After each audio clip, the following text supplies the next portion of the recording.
Unang-una yung for the first 6 months namin sa LTO, nakita natin lahat yung campaign namin, yung sa anti-fixer campaign. Nagkaroon kami ng intensified campaign sa fixer, kasama yan dun sa 7-point priority agenda namin.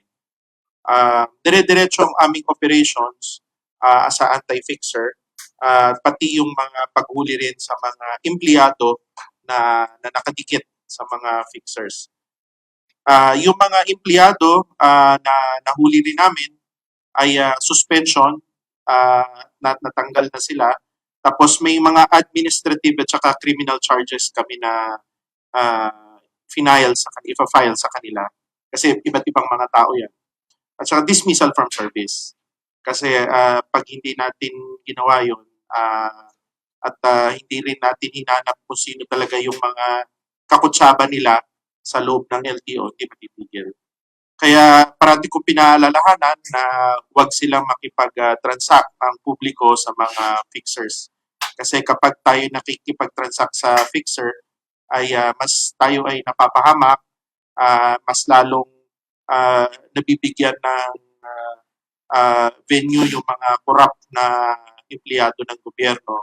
Kaya iwasan natin po yung makikipag-transact sa kanila. Sa amin sa LTO, sa aming pamumuno, akala nila minsanan lang yung operation. So dire-diretso yung operation yan. On a regular basis, every month, sa buong mga region.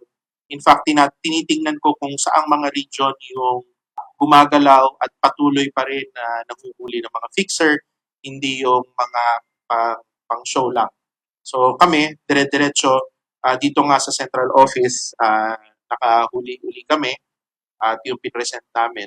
So pati doon sa NCR. So dire-diretso yung aming mga pag-operate sa mga ganyan.